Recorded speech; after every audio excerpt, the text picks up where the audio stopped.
Associate ಆದ್ರಿಂದ ನಾನು respiratory correction ಮಾಡಲಿಲ್ಲ ಅಂದ್ರೆ ನೋವು ಹೋಗಲ್ಲ.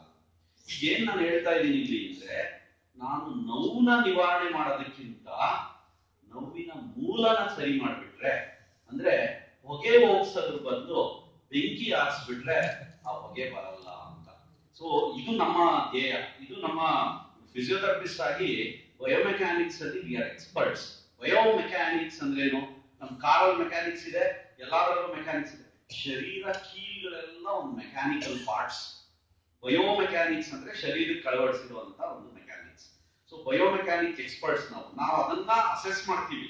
ಇದು ಎಕ್ಸ್ರೇಲೂ ಕಾಣಲ್ಲ, MRI ಕಾಣಲ್ಲ, ನಮ್ಮ ಕಣ್ಣಿಗೆ ಮಾತ್ರ ಕಾಣಲ್ಲ. ಸೊ ಅದನ್ನ ನಾವು ಅಸೆಸ್ ಮಾಡಿದಾಗ, ಅದನ್ನ ಕರೆಕ್ಷನ್ ಮಾಡಿದಾಗ ಆಟೋಮೆಟಿಕಲಿ ಪೈನ್ ಹೋಗ್ಲೇಬೇಕು. ಮೂಲನೇ ಸರಿ ಮಾಡಿಬಿಟ್ಟಿರ್ತೀವಲ್ಲ.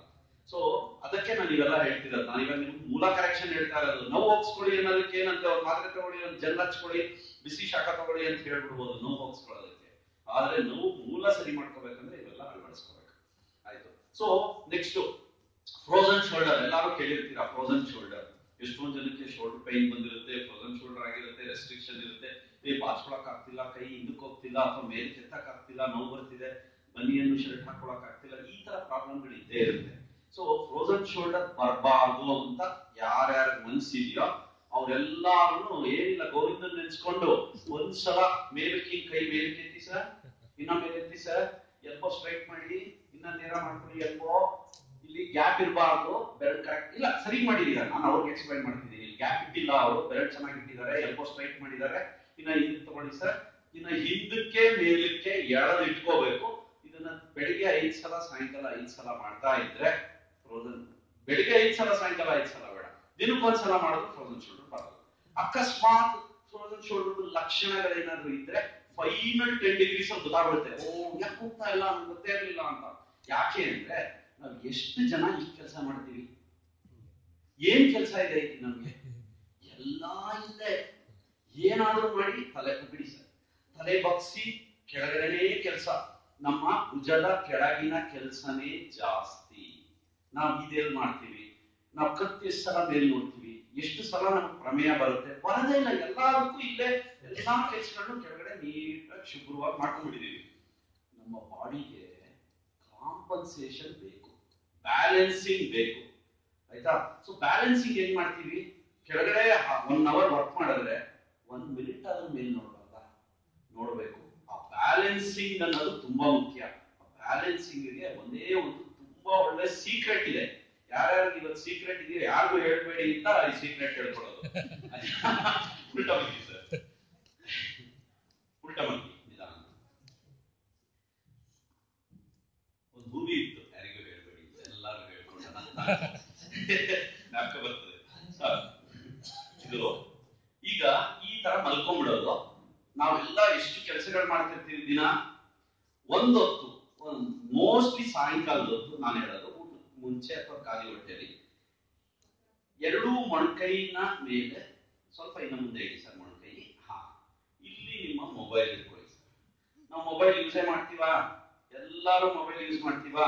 ಒಂದು ರೀಲ್ಸೋ ವಿಡಿಯೋನೋ ಏನೋ ಒಂದು ನೋಡ್ತೀವಾ, ವಾಟ್ಸ್ಆಪ್ ಅಂತೂ ಇದ್ದೇ ಇರ್ತೀವಾ, ಫೇಸ್ಬುಕ್ ಇದ್ದೇ ಇರ್ತೀವಾ. ಈ ಪೊಸಿಷನ್ ನಲ್ಲಿ ಮೊಬೈಲ್ ಯೂಸ್ ಮಾಡಿ 10 ನಿಮಿಷ. ದಿನ ಎಲ್ಲ ಅಲ್ಲ, ಯಾವ ದಿನ ಎಲ್ಲ ಧಾರಾವಾಹಿ ನೋಡೋದಿರುತ್ತೆ, ಮೊಬೈಲ್ ನೋಡೋದಿರುತ್ತೆ. 10 ನಿಮಿಷ, 10 ಗಂಟೆ ಕಾಲ ನಾವು ಹಿಂಗ್ ಮಾಡಿರ್ತೀವಿ. 10 ನಿಮಿಷ ಈ ಪೊಸಿಷನ್ ನಲ್ಲಿ ಮೊಬೈಲ್ ನೋಡೋದು, ಏನೋ ಒಂದು. ಮೊಬೈಲ್ ನೋಡ್ಬೇಡಿ, ಮಕ್ಕಳ ಜೊತೆ ಆಡ್ತಿದ್ದೀರಿ, ಈ ಪೊಸಿಷನ್ ಅಲ್ಲಿ ಇದ್ಬಿಡಿ, ದಿವಾನ್ ಮೇಲೋ ಸೋಫಾ ಮೇಲೋ ಅಥವಾ ನಿಮ್ಮ ಹಾಸಿಗೆ ಮೇಲೋ. 10 ಮಿನಿಟ್ಸ್ ಕಾಂಪನ್ಸೇಷನ್ ಆಗುತ್ತೆ. ಹಿಪ್ ಕಾಂಪನ್ಸೇಷನ್ ಆಯ್ತು, ಎಕ್ಸ್ಟೆನ್ಷನ್ ಹೋಯ್ತು, ಸ್ಪೈನ್ ಕಾಂಪನ್ಸೇಷನ್ ಆಯ್ತು, ನೆಕ್ ಕಾಂಪನ್ಸೇಷನ್ ಆಯ್ತು. ಸೊ ಇದಿಷ್ಟು ಕಾಂಪನ್ಸೇಟರಿ ಮೂವ್ಮೆಂಟ್. ಈ ಪೊಸಿಷನ್ ಅಲ್ಲಿ 10 ನಿಮಿಷ ಇದ್ರೆ ನಾವು ಏನೇ ಬ್ಯಾಲೆನ್ಸ್ ಮಾಡಬಹುದು. ಇದೇ ಸ್ನಾಯುಗಳಿಗೆ ತೂಕ ಬಿಡಲ್ಲ, ಇದು ಬೆಟರ್ ಆಗುತ್ತೆ sir. Thank you so much sir. ಕೂತ್ಕೋಬಹುದು ಸರ್.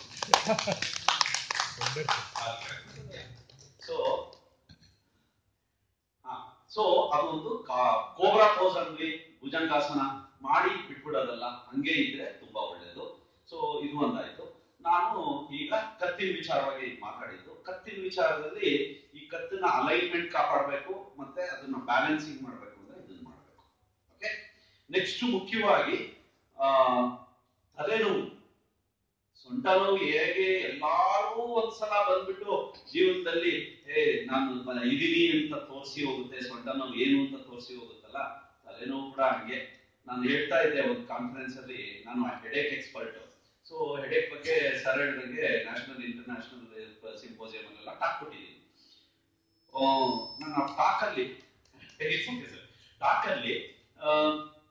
ಎಲ್ಲಾರ್ಗು ಒಂದಲ್ಲ ಒಂದ್ಸಲ ತಲೆನೋವು ಬಂದೇ ಇರುತ್ತೆ ಜೀವನದಲ್ಲಿ. ಮದುವೆ ಆಗಿರೋರು ದಿನ ಅಂತ ಹೇಳ್ತೀವಿ. ಅದರಲ್ಲಿ ಕೆಲವು ವಿರೋಧಿಸಿದ್ರು, ನನಗಿಲ್ಲ ಮದುವೆ ಆಗಿದ್ದೀನಿ, ನನಗೆ ನಾವು ತಲೆನೋವಿಲ್ಲ ಅಂದ್ರು. ಅದು ಬರೀ ನಗೆ ಅಂತ ಹೇಳಿದೆ. ಸೊ ತಲೆನೋವು ಬರ್ಲೇಬೇಕಂತಿಲ್ಲ. ಸೊ ಅವ್ರು ಕ್ಲೈಮ್ ಮಾಡ್ತಾರೆ ಹೌದು ನಮಗೂ ಬರುತ್ತೆ ಅಂತ, ನಾವು ಕ್ಲೈಮ್ ಮಾಡ್ತೀವಿ ನಮ್ಗೆ ಬರುತ್ತೆ ಅಂತ. ಸೊ ತಲೆನೋವು ಬಂದ್ರೆ ಏನ್ ಮಾಡ್ಬೇಕು, ತಲೆನೋವನ್ನ ಹೆಂಗ್ ಸರಿ ಮಾಡ್ಕೋಬಹುದು ಅನ್ನೋದು ಹೇಳ್ತೀನಿ. ಎಷ್ಟೊಂದು ಜನ ಮೈಗ್ರೇನ್ ಅಂತ ಅದಕ್ಕೊಂದು ಬ್ರ್ಯಾಂಡ್ ಮಾಡ್ಬಿಟ್ಟಿರ್ತಾರೆ. ನನ್ ಮೈಗ್ರೇನ್ ಇದೆ ಇಷ್ಟು ವರ್ಷದಿಂದ, ಅವ್ರ ಮೈಗ್ರೇನ್ ಇದೆ ತಲೆ. ಅಲ್ಲ, ಮೈಗ್ರೇನ್ ಅನ್ನುವಂಥದ್ದು ಕೆಲವು ಸಲ ಮಿಸ್ ಆಗಿ ಆ ಪದನ ಹೇಳ್ಬಿಡ್ತಾರೆ. ಎಲ್ಲಾ ತಲೆನೋವು ಜಾಸ್ತಿ ದಿವಸ, ಎಷ್ಟೋ ತಲೆನೋವನ್ನ ಹಂಗೆ ಸರಿಪಡಿಸ್ಕೊಡ್ಬೋದು. ಎಷ್ಟೋ ವರ್ಷದಿಂದ ಇಟ್ಕೊಂಡಿರ್ತಾರೆ, ಸರಿಪಡಿಸ್ಕೊಡ್ಬೋದು. ಏನ್ ಮಾಡ್ಬೋದು ತಲೆನೋವಲ್ಲಿ, ಏನು ಬರುತ್ತೆ ತಲೆನೋವು ಅನ್ನೋದನ್ನ ನೀಟಾಗಿ ಅರ್ಥ ಮಾಡ್ಕೋಬೇಕು ನಾವು. ಒಂದು ಸಬಾಕ್ಸಿಪಿಟಲ್ ಮಸಲ್ಸ್ ಅಂತ ಇರುತ್ತೆ. ಈ ಏನ್ ನಮ್ ಸ್ಕಲ್ ಇರುತ್ತಲ್ಲ, ಆ ಸ್ಕಲ್ ಸ್ಪೈನ್ ಮೇಲೆ ಕುತ್ಕೋಬೇಕು ಅಂದ್ರೆ ಇಲ್ಲಿ ಮಸಲ್ಸ್ ಇರುತ್ತೆ. ಒಂದು 6 ಸಬಾಕ್ಸಿಪಿಟಲ್ ಮಸಲ್ಸ್ ಇದೆ. ಅದರಲ್ಲಿ OCI, ಆಬ್ಲಿಕಸ್ ಕೆಪಿಟಿಸ್ ಇನ್ಫೀರಿಯರ್ ಅಂತ ಒಂದು ತುಂಬಾ ಇಂಪಾರ್ಟೆಂಟ್ ಮಸಲ್ ಇದೆ. ಆ ಮಸಲ್ ಕೂಡ ಹೆಡೇಕ್ ಕಾಸ್ ಮಾಡುವ ಚಾನ್ಸಸ್ ಇದೆ. OCI, ಆಬ್ಲಿಕಸ್ ಕೆಪಿಟಿಸ್ ಇನ್ಫೀರಿಯರ್ ಅಂತ. ಸೊ ಒಂದೊಂದ್ಸಲ ನಾವೇನ್ ಮಾಡ್ತೀವಿ, ಆ ಮಸಲ್ ನ ಸರಿ ಮಾಡ್ಲಿಕ್ಕೆ ಆಗ್ಲಿಲ್ಲ ಹಂಗೇನೆ ಕೈಯಲ್ಲಿ ಇದ್ರೆ ಒಂದು ಸೂಜಿ ಹಾಕ್ತೀನಿ. ಸೂಜಿ ಹಾಕಿ ಆ ಮಸಲ್ ಕರೆಕ್ಟ್ ಆಗಿ ಹೋಗಿ ಅದನ್ನ ರಿಲೀಸ್ ಮಾಡ್ತೀನಿ. ಸೂಜಿ ಅಂದ್ರೆ ಇಂಜೆಕ್ಷನ್ ಸೀರೀಸ್ ಸೂಜಿ ಅಲ್ಲ, ನಮ್ಮಲ್ಲಿ ಸ್ಪೆಷಲ್ ನೀಡಲ್ ಇರುತ್ತೆ, ಹೇರ್ ಪಿನ್ ನೀಡಲು, ಅದ್ರಲ್ಲಿ ರಿಲೀಸ್ ಮಾಡ್ತೀವಿ. ಅದ್ರಲ್ಲೇ 30 ಸೆಕೆಂಡ್ಸ್ ಅಲ್ಲಿ ಮುಗಿಸ್ಬಿಡ್ತೀನಿ, ವಿದೌಟ್ ಔಷಧಿ ಏನು ಕಳ್ಸಲ್ಲ. ಫಸ್ಟ್ ಥಿಂಗ್ ನೀವು ಅರ್ಥ ಮಾಡ್ಕೋಬೇಕು ಅಂದ್ರೆ, ಇವೆಲ್ಲಾನು ಮೆಕ್ಯಾನಿಕಲ್ ಪ್ರಾಬ್ಲಮ್. ಕರೆಕ್ಟಾ? ಇದಿಷ್ಟು ನಮ್ಗೆ ಇರೋದೆಲ್ಲ ಮೆಕ್ಯಾನಿಕಲ್ ಪ್ರಾಬ್ಲಮ್. ಮೆಕ್ಯಾನಿಕಲ್ ಪ್ರಾಬ್ಲಮ್ ನ ಮೆಕ್ಯಾನಿಕಲಿನೇ ಸರಿ ಮಾಡಬೇಕು, ಕೆಮಿಕಲ್ ಅವಶ್ಯಕತೆ ಇರಲ್ಲ. ಇದನ್ನಿಷ್ಟು ಅರ್ಥ ಮಾಡ್ಕೋಬೇಕು ನೀವು. ಇನ್ನೊಂದು ಹೇಳ್ತೀವಿ ನಾವು, ನೋವಿದ್ದಾಗ ಆಂಟಿ ಇನ್ಫ್ಲಮೇಟರಿ ಅಂತ ಕೊಡ್ತಾರೆ ಮಾತ್ರೆಗಳು. ಇನ್ಫ್ಲಮೇಷನ್ ಅಂದ್ರೆ ಏನು ಅಂತ ಅರ್ಥ ಮಾಡ್ಕೊಳ್ಳಿ. ಇನ್ಫ್ಲಮೇಷನ್ ಅಂದ್ರೆ ಪ್ರೋಸೆಸ್ ಆಫ್ ಹೀಲಿಂಗ್. ಅಂದ್ರೆ ಒಂದು ಗಾಯ ಆಗಿದೆ ಅಂದ್ರೆ ವಾಸಿ ಆಗುವಂತ ಪ್ರಕ್ರಿಯೆಗೆ ಇನ್ಫ್ಲಮೇಷನ್ ಅಂತ ಕರಿತೀವಿ. ಈಗ ಒಂದು ಗಾಯ ಆಗಿದೆ, ಅದು ಹೀಲ್ ಆಗ್ತಿದೆ ಅನ್ನುವಾಗ ಇನ್ಫ್ಲಮೇಷನ್ ಆಗ್ತಿರುತ್ತೆ. ಇನ್ಫ್ಲಮೇಷನ್ ಆದ್ರೆ ಅದು ವಾಸಿ ಆಗ್ತಿದೆ ಅಂತ. ನಾವು ಆಂಟಿ ಇನ್ಫ್ಲಮೇಟರಿ ಕೊಡ್ಬೋದಾ? ಇನ್ಫ್ಲಮೇಷನ್ ನ ಸ್ಟಾಪ್ ಮಾಡ್ಬೋದಾ? ಅದು ಕೆಲವು ಕಡೆ ಮಾತ್ರ ಸೂಕ್ತವಾಗ್ಬೋದು. ಬಟ್ ನಾವಂತೂ ಅದು ಅಬ್ಯೂಸ್ ಆಗೋಗಿದೆ. ಓವರ್ ದ ಕೌಂಟರ್ ಸಿಗುತ್ತೆ ಆಂಟಿ ಇನ್ಫ್ಲಮೇಟರಿ ಸುಮ್ಮನೆ. ಸೊ ಅದರಿಂದ ಇನ್ಫ್ಲಮೇಟರಿ ಪ್ರೋಸೆಸ್ ಏನ್ ನಡೀತಿದೆ ಅದನ್ನ ಸಕ್ರಿಯವಾಗಿ ನಾವು ಅದನ್ನ ಜಾಸ್ತಿ ಫಾಸ್ಟ್ ಆಗಿ ಮಾಡಿದ್ರೆ ಬೇಗ ವಾಸಿ ಆಯ್ತು ಗಾಯ. ನೀನು ಆ ಪ್ರೋಸೆಸ್ ನ ಸ್ಟಾಪ್ ಮಾಡಕ್ ಹೋಗ್ಬಿಟ್ರೆ ಆಗಲ್ಲ. ಸೊ ನಮ್ಮ ಫಿಸಿಯೋಥೆರಪಿನಲ್ಲಿ this is very important. Mechanically ಸರಿ ಮಾಡ್ತೀವಿ, ಕೆಮಿಕಲ್ ಬೇಕಾಗಲ್ಲ. ಸೊ ಮೆಡಿಸಿನ್ ಕೊಡೋದೇ ಇಲ್ಲ, ಡ್ರಗ್ಸ್ ಬೇಕಾಗದೇ ಇರುವಂತದ್ದು, ಸರ್ಜರಿ ತನಕನೂ ಹೋಗಲ್ಲ. ಅದಕ್ಕೆ ನಾನು ಹೇಳ್ತೀನಿ, ಎಲ್ಲರೂ ಏನ್ ಮಾಡ್ತಾರೆ, ನೋವು ಬಂತ ಆರ್ಥೋಪೆಡಿಕ್ ಸರ್ಜನ್ ಹತ್ರ ಹೋಗಿರ್ತಾರೆ. ಅರೆ ಸರ್ಜನ್ ಹತ್ರ ಹೋಗ್ಬಿಟ್ಟಿದ್ದೀರಾ ಡೈರೆಕ್ಟ್ ಆಗಿ. ಫಸ್ಟ್ ಫಿಸಿಯೋಥೆರಪಿಸ್ಟ್ ಹತ್ರ ಬಂದು ಇಲ್ಲ ಆಗ್ಲಿಲ್ಲ ಅಂದ್ರೆ ಸರ್ಜರಿಗೆ ಹೋಗ್ಬಿಡಿ. ಫಸ್ಟೇ ಸರ್ಜನ್ ಹತ್ರ ಹೋಗ್ಬಿಟ್ರೆ ನಿಮ್ಗೆ ಸರ್ಜರಿ ಓರಿಯೆಂಟೇಷನ್ ಜಾಸ್ತಿ ಇರುತ್ತೆ. ಸೊ ನೀವು ಎಲ್ಲಿ ಹೋಗ್ಬೇಕು, ಯಾರು ಫಸ್ಟ್ ಕಾಣ್ಬೇಕು ಅನ್ನೋದು ತುಂಬಾ ಮುಖ್ಯ. ಎಲ್ಲ ಕೇಳೋದಿದ್ಯಾ ಮ್ಯಾಮ್? ಆಮೇಲೆ ಕೇಳ್ತೀರಾ? ಏನಿಲ್ಲ ಸರಿ. ಸೊ ಸಬಾಕ್ಸಿಪಿಟಲ್ ಮಸಲ್ಸ್ ಅಂತ ತಲೆ ಹಿಂದ್ಗಡೆ ಇರುತ್ತೆ. ಸೊ ಆಲ್ಮೋಸ್ಟ್ ಸ್ವಲ್ಪ ಶಾರ್ಟ್ ಆಗಿ ಸಮ್ಮರೈಸ್ ಆಗಿ ಬರ್ತಾ ಇದೀನಿ ಕೆಳಗಿಂದ. ಇನ್ನು ತುಂಬಾ ಇತ್ತು. ಸೊ ನಾನು ನಿಮಗೆ ಅನುಕೂಲ ಆಗುವಂತದ್ದು, ನೀವು ಅಳವಡಿಸ್ಕೊಳ್ಳುವಂತದ್ದು, ಸಿಂಪಲ್ ಆಗಿ ಮಾಡುವಂತದ್ದು ಹೇಳ್ಕೊಡ್ತಾ ಇದ್ದೀನಿ. ಈಗ ಆಲ್ಮೋಸ್ಟ್ ತಲೆ ತನಕ ಬಂದಿದ್ದೀನಿ. ತಲೆ ಆಗೋಗ್ಬಿಟ್ರೆ ನಮ್ದು ಆಗೋಗ್ಬಿಡುತ್ತೆ. So suboccipital muscle. ಸೊ ತಲೆನೋವಿರೋರಿಗೆ ಟಿನಿಟಸ್ ಇರುತ್ತೆ, ಕಿವಿನಲ್ಲಿ ಏನೋ ಸೌಂಡ್ ಬರ್ತಾ ಇದೆ, ಗುಯ್ ಅಂತಿರುತ್ತೆ, ಅಥವಾ ಕಣ್ ಮಂಜಾಗುತ್ತೆ ಅಂತಾರೆ, ವಾಮಿಟಿಂಗ್ ಸೆನ್ಸೇಷನ್ ಅಥವಾ ಗಿಡಿನೆಸ್ ಬರುತ್ತೆ. ಸೊ ಗಿಡಿನೆಸ್ ನಾವು ಟ್ರೀಟ್ ಮಾಡ್ತೀವಿ. C1 C2 ಅಂತ ಕರಿತೀವಿ. ಅಂದ್ರೆ ಫಸ್ಟ್ 2 ವರ್ಟಿಬ್ರಾ, ತಲೆಯ ಕೆಳಗಡೆ 2 ವರ್ಟಿಬ್ರಾಗಳಿರುತ್ತೆ, C1 C2. C2 ವರ್ಟಿಬ್ರಾ ಇರುತ್ತಲ್ಲ, ಅದು C1 ವರ್ಟಿಬ್ರಾ ಗೆ ಓಡೋಟಾಯ್ಡ್ ಪ್ರೋಸೆಸ್ ಅಂತ ಇರುತ್ತೆ, ಅದು ರೊಟೇಟ್ ಆಗ್ತಾ ಇರುತ್ತೆ. ಸೊ C2 ವರ್ಟಿಬ್ರಾ ತುಂಬಾ ಕಾರಣ ತಲೆನೋವಿಗೆ, ತಲೆ ಸುತ್ತೋದಕ್ಕೆ. ತಲೆ ಸುತ್ತಿದ್ರೆ ವಾಮಿಟಿಂಗ್ ಸೆನ್ಸೇಷನ್ ಇರುತ್ತೆ, ಬ್ರೈಟ್ ಲೈಟ್ ನೋಡಿದ್ರೆ ಇರಿಟೇಟ್ ಆಗುತ್ತೆ, ಅಥವಾ ಸೌಂಡ್ ಜೋರಾಗಿದ್ರು ಇರಿಟೇಟ್ ಆಗುತ್ತೆ, ಇವೆಲ್ಲ ಆಗುತ್ತೆ. ಸೊ ತಲೆನೋವು ಇರೋದು ಗೊತ್ತು ಆ ವಿಚಾರ, ಔರಾ ಅಂತ ಕರಿತೀವಿ ಅದನ್ನ. ಸೊ ಅವಾಗ ಏನ್ ಮಾಡ್ಕೋಬಹುದು, ತಲೆನೋವಿಗೆ ಏನೇನ್ ಕಾರಣ ಹೇಳಿದೆ ನಾನು, OCI ಬಗ್ಗೆ ಬೈದೆ, ಇನ್ನೊಂದು C2 ಬಗ್ಗೆ ಅದೊಂದು ಮುಖ್ಯ ಕಾರಣ ಅಂತ ಹೇಳಿದೆ. ಥರ್ಡ್ ಒನ್ SCM, ಸ್ಟೆರ್ನೋಕ್ಲಿಡೋಮ್ಯಾಸ್ಟಾಯ್ಡ್ ಅಂತ. ಈ ಮಸಲ್ ಎಷ್ಟು ಜನ ಇದು ನೋಡಿರ್ತೀರಾ? ಈ ಮಸಲ್ ನಾನು ತಿರುಗಿ ಬಗ್ಗದಾಗ ಇನ್ನು ಪ್ರಾಮಿನೆಂಟ್ ಆಗಿ ಕಾಣುತ್ತೆ, ನೀಟಾಗಿ ಸಿಗುತ್ತೆ ಈ muscle. Sternocleidomastoid one of the biggest culprit for headache. ನೀವು ಇದನ್ನ ತಗೊಂಡು ಸಾಫ್ಟ್ ಮಾಡ್ಕೊಂಡು ಬೆರಳಲ್ಲಿ ಜೋರಾಗಿ ಹಿಂಡಿ ನೋಡಿ, ತುಂಬಾ ಸೆನ್ಸಿಟಿವ್ ಮಸಲ್, ಅದನ್ನ ಮುಟ್ಟಕ್ಕೇನೆ ನಿಮ್ಗೆ ಬೇಡ ಬೇಡ ಅನ್ಸುತ್ತೆ. ಅದನ್ನ ಪ್ರೆಸ್ ಮಾಡಿ ನೋಡಿ, ಮೇಲ್ ತನಕ ಹೊಡೆಯುತ್ತೆ fascia. There is something called fascia. ಎಲ್ಲಾ ಬಾಡಿನಲ್ಲೂ ಫೇಶಿಯಾ ಅನ್ನೋದಿರುತ್ತೆ. ಫೇಶಿಯಾ ಅಂದ್ರೆ ಎಲ್ಲಾ ಆರ್ಗನ್ ಕವರ್ ಮಾಡಿರುತ್ತೆ. ಫಾರ್ ಎಕ್ಸಾಂಪಲ್, ನೀವೆಲ್ಲ ಹೋಗ್ಬೇಕು, ಸೂಟ್ ಕೇಸ್ ಪ್ಯಾಕ್ ಮಾಡ್ತಿದೀರಿ, ಒಂದ್ ಶರ್ಟ್ ನ ಒಂದು ಪ್ಲಾಸ್ಟಿಕ್ ಕವರ್ ಅಲ್ಲಿ ಹಾಕಿದ್ರಿ, ಇನ್ನೊಂದ್ ಶರ್ಟ್ ನ ಇನ್ನೊಂದು ಪ್ಲಾಸ್ಟಿಕ್ ಕವರ್, ಇನ್ನೊಂದ್ ಶರ್ಟ್ ನ ಇನ್ನೊಂದು ಪ್ಲಾಸ್ಟಿಕ್ ಕವರ್. ಆ ಮೂರು ಪ್ಲಾಸ್ಟಿಕ್ ಕವರ್ ಅಲ್ಲಿ ಹಾಕಿರೋ ಶರ್ಟ್ ನ ಇನ್ನೊಂದು ಪ್ಲಾಸ್ಟಿಕ್ ಕವರ್ ಅಲ್ಲಿ ಹಾಕಿದ್ರಿ. ಪ್ಯಾಂಟ್ ನು ಹಂಗೆ ಮಾಡಿದ್ರಿ, ಒಂದೊಂದೇ ಪ್ಯಾಂಟ್ ಒಂದೊಂದು ಪ್ಲಾಸ್ಟಿಕ್ ಕವರ್, ಮೂರು ಪ್ಯಾಂಟ್ ಒಂದ್ ಪ್ಲಾಸ್ಟಿಕ್ ಕವರ್. ಈಗ ಈ ಪ್ಯಾಂಟ್ ಶರ್ಟ್ ಎಲ್ಲ ಸೇರಿ ಒಂದು ಪ್ಲಾಸ್ಟಿಕ್ ಕವರ್. ಈ ಪ್ಲಾಸ್ಟಿಕ್ ಕವರ್ ಫೇಶಿಯಾ. ಅಂದ್ರೆ ನಮ್ಮ ಶರೀರದಲ್ಲಿ ಆ ತರ ಕವರ್ ಆಗಿರುತ್ತೆ. ಒಂದೊಂದು ಆರ್ಗನ್, ಬೋನು, ಲಿಗಮೆಂಟು, ಏನ್ ಹೆಸರಿದೆ ನಿಮ್ಗೆ ಬಾಡಿ ಶರೀರದಲ್ಲಿ, ಫೇಶಿಯಾ ಕವರ್ ಆಗಿರುತ್ತೆ. ಫೇಶಿಯಾ 90% ವಾಟರ್, ಜಲ್ ತರ ಇರುತ್ತೆ. ಅದ್ರ ಇದ್ರೇನೆ ಫ್ಲೂಯಿಡಿಟಿ ಇರುತ್ತೆ ನಮ್ಮ ಶರೀರದಲ್ಲಿ ಎಲ್ಲ ಕೆಲಸ ಮಾಡೋದಕ್ಕೆ. ಸೊ ಆ ಫೇಶಿಯಾ ಟೈಟ್ನೆಸ್ ಆಗೋದು ಎಷ್ಟೊಂದ್ ಕಡೆ ಹಂಗಾಗುತ್ತೆ. ಫೇಶಿಯಾ ರಿಲೀಸ್ ಮಾಡ್ತೀವಿ, IT ಬ್ಯಾಂಡ್ ಇರ್ಬೋದು, ಇಲಿಯೋಟಿಬಿಯಲ್ ಬ್ಯಾಂಡ್, ಇವೆಲ್ಲ ಫೇಶಿಯಾಗಳೇ. ಸೊ ಇಲ್ಲೂ ಅಷ್ಟೇ ಆ ಫೇಶಿಯಾ SCM ಮೇಲ್ ತನಕ ಹೊಡೆಯುತ್ತೆ. ಸೊ ಇದು ಒಂದು ಇಂಪಾರ್ಟೆಂಟ್ ಮಸಲ್.